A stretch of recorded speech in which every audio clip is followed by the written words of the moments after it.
Chet, you've had a couple days now to kind of reflect on Game 1. Any big takeaways from you all after watching the film? Yeah, the big takeaways were what we can improve on, what we can get better on, and that's what we focused on the last couple of days of practice and film, working to clean some things up. Tonight won't be perfect, but we're striving to go in the right direction, which is improvement. Just as a competitor, this is your first time being in a series like this at this level. What have these days been like to be preparing for this same team that you just saw? They've been extremely focused. Everybody's been extremely serious. Because that's what this is. It's the playoffs. Every little play counts, every little detail counts, and we've been acting accordingly. I know you don't consider you and Kaysen rookies anymore after going through all 82. What's it like now having one playoff game under your belt, getting that experience going into Game 2 now? It's not my first playoff game anymore. It's my second. So, I got one under my belt, and I have that experience to lean on and learn from, and, hopefully it serves me better in Game 2. Chet, Mark was just talking a couple weeks back about coming to understand the emotional gaps between each game and how to cope with those. What were those emotional gaps between Game 1 and now, and what you come to understand about those? Just kind of having an understanding that, the difference between being satisfied with Game 1 and not satisfied with Game 1 is McCollum hitting that shot at the end. We can't kind of let that be who we are. Whether he makes or misses that shot, we have to come in here and get better at what we need to get better at and improve for Game 2 so that things aren't left in the hands of the other team. And possessions like that, what lens do you view that through days later? How Kaysen makes CJ fumble the ball, but then he gets a weirdly open look at the end, or a minute earlier when the Pelicans get a few old boards, but then they don't get a shot at it. How do you view those plays days later? It's a make or miss league. If he makes that shot, it's a different conversation than if he misses it, and he missed it. So, hats off to Kaysen. He disrupted him enough to take his rhythm out and make him miss the shot. And then plays where, they're able to capitalize in certain areas, but, not punish us for it. We feel like we need to get better in those areas.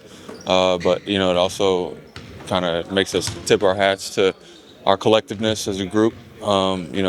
Knowing that just because they got a few rebounds on a possession, we didn't give up points on those, and we stuck together to eventually get a stop. That's just kind of how we look at it. Jen, what are your stance on, I know it's only one game, but your stance on a playoff whistle? Because on one hand, you might get it, somebody else might get hit, and they don't call it, but on the other hand, it allows you to be more aggressive. My thing is, I don't care too much how the game is called as long as it's called evenly both ways. If they're going to let us play physical, maybe foul here and there, that's fine as long as both teams have an even playing field. And, I feel like through Game 1, that's what it's been. It's a more physical game than Game 5 of the regular season, but, playoffs aren't supposed to be easy. We're not asking for it to be easy, so we're fine with that. What's the problem-solving process like when it comes to limiting New Orleans on the offensive glass? Same as we look at every other, piece of adversity we hit on the floor is to solve with all five mentality, but, every single person looks at themselves first, including myself. I got to be better on the glass. I got to be better in the matchup with Valanciunas on the glass, and everybody's going to look at themselves on that and see how they can help the team. And collectively, as a group on the floor, we're going to find ways to improve at that. With that push and pull of perfection, with things like first shot defense versus trying to clean up the glass, how do you try to strike that level of perfection, trying to cover up so many things? It's definitely tough because you don't want to worry about giving up an offensive rebound, and because you're worried about that, you end up giving up a layup. And, because the offensive rebound isn't points, so you always got to take the points away first. And sometimes taking the points away puts you out of position for rebounds. So it's a challenge, and it's not ever going to be perfect.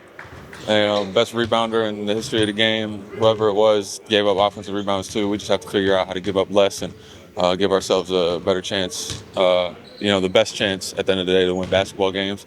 And I feel like we'll do that.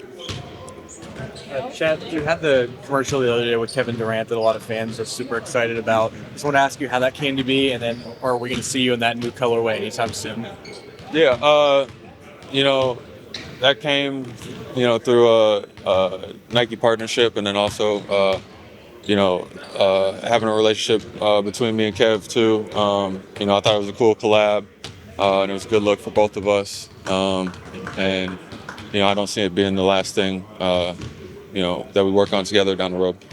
Chuck, I wonder among these games, I don't know how many other games you watch in the postseason so far, but it seems like a lot of the teams that are losing a lot of the games really are the scores are under 100 teams scoring under 100. Like, what are some of those trends you're maybe seeing that come with this postseason? Every moment means more. Every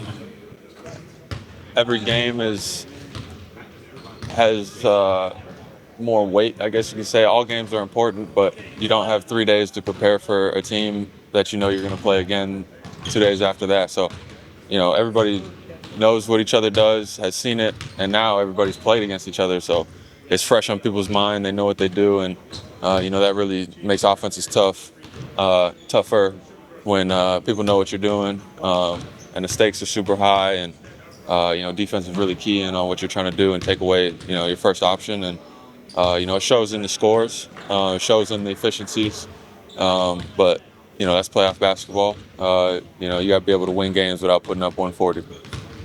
And then following up, a lot of younger players aren't super embraced by sort of the older generation and like legends. You've had a lot of guys like Kevin Durant, Charles Barkley, and other ones sort of give you the cosign and really embrace you. What does that sort of like mean to you? What did Chuck say? He said some nice things about your game in general. Cool. Shout out to Chuck, man. It's cool. It's always great to get respect from the people who came before and kind of paved the way. They're huge. The game wouldn't be what it is now without them. So, huge props to them. And, I'm always thankful for any credit or respect that I get. But I definitely feel like I got a long ways to go. So